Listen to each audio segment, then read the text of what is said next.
What everyone thought Gamescom 2025 was going to look like? From a studio that walked away with multiple Game Awards wins for its last project, please take a look.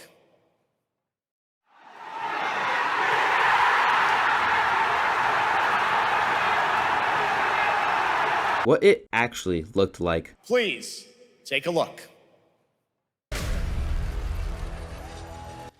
Oh, brother, this guy stinks! Gamescom 2025 was mid, and that's okay. But why is that, you may ask? Well, because not every game has to blow our socks off. Some of the greatest games I've played didn't have that sleek AAA polish behind them, but were still able to capture the attention of millions. In today's constant video game hype cycle, it feels like if a game has even one questionable aesthetic choice, gameplay mechanic, or character design, it's immediately labeled as slop and shipped off to the Twitter meme factory, to be forgotten about faster than a Men in Black memory wipe. Sorry.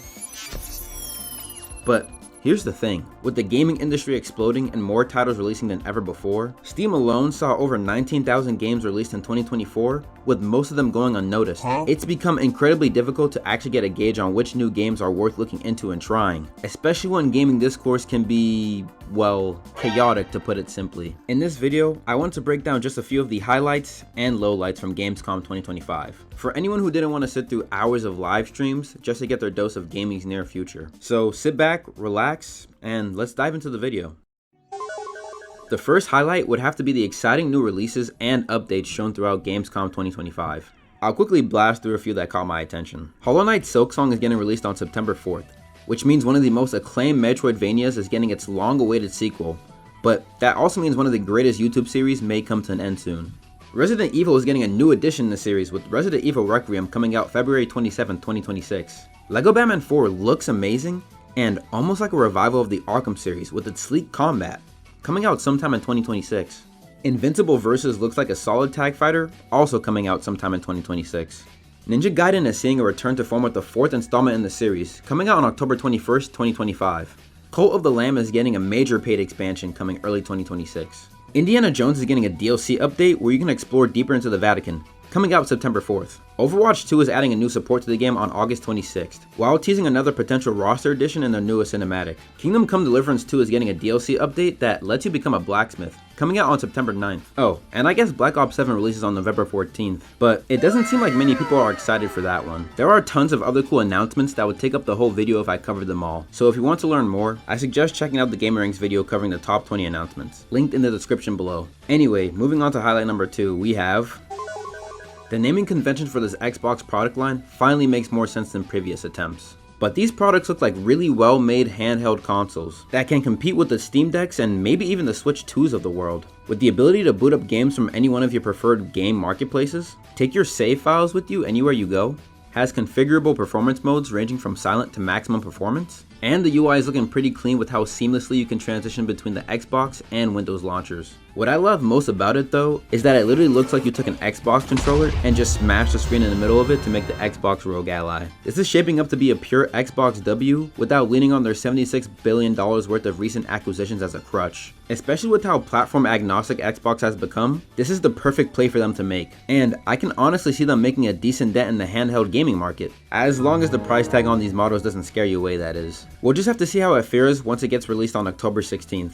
Fun fact, less than 7% of you are subscribed. So if you're enjoying the content and want more from me, go ahead and hit that subscribe button and like the video. Anyways, with my highlights out of the way, let's dive into what didn't quite hit the mark.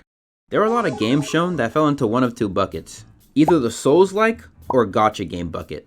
And I have nothing personally against games in these genres. Hell, I have over 200 hours played in both Elden Ring and Night Rain and don't mind gacha games. But it's hard to get excited for some of the new games getting announced when they're reaching for the same aesthetic and gameplay style as previously successful games in the industry. Like they're trying to become the next Dark Souls or Genshin Impact. From the gamer's perspective, it feels like you're getting fed the same thing over and over again, just with different seasonings on top. What I'm really confused by though, is how the gacha player base is able to afford playing all of these new gacha games while trying to pull their waifus in this economy. Please enlighten the rest of us in the comments because we'd all love to know. It's hard to get mad at these developers when you look at the sales from the biggest games in these genres though. Why try something different when nowadays one bad release can obliterate your entire company? We've seen that happen way too many times to believe otherwise. They've got to go for the games that seem to have the biggest return on capital, and that leads us to seeing a lot of these similar feeling games, unfortunately. Which leads me into my second lowlight about Gamescom 2025. I genuinely enjoyed Gamescom opening night live, don't get me wrong. Jeff and his co-host Shox had fire fits on, and it was a decent presentation with plenty of games. But LEGO Batman 4 and the Black Myth Wukong sequel were the biggest new game announcements of the show in my opinion. The rest of the hype games already had a considerable amount of information about them out in the wild, or barely showed anything new. It felt like I was constantly getting baited. Every time Jeff said the words, "A global announcement," I sat up expecting some crazy reveal just to be thoroughly whelmed. I also love hearing devs talk about video games, but having devs talk for minutes at a time instead of just presenting us trailer after trailer is downright diabolical. There are a lot of interesting looking games, but hearing a dev talk about a game for 5 minutes when I only got to see 5 seconds of gameplay ain't gonna sway me, brother. And you know what? These lowlights I mentioned are fitting for an event that was overall just mid, which is entirely okay. At least the gaming industry is carrying on the torch of E3 in some way with Summer Games Fest and Gamescom. Giving an outlet to game developers and publishers to get their games out there for players to be aware of is always going to be a plus to me, even if there are a couple of kinks throughout these events. What did you think about Gamescom 2025? Let me know your thoughts in the comments below. And if you enjoyed the video, be sure to like, subscribe, and check out my socials in the description, as I stream almost every day on YouTube and Twitch. Alright, that's it from me. Stay safe. Mama out. Peace!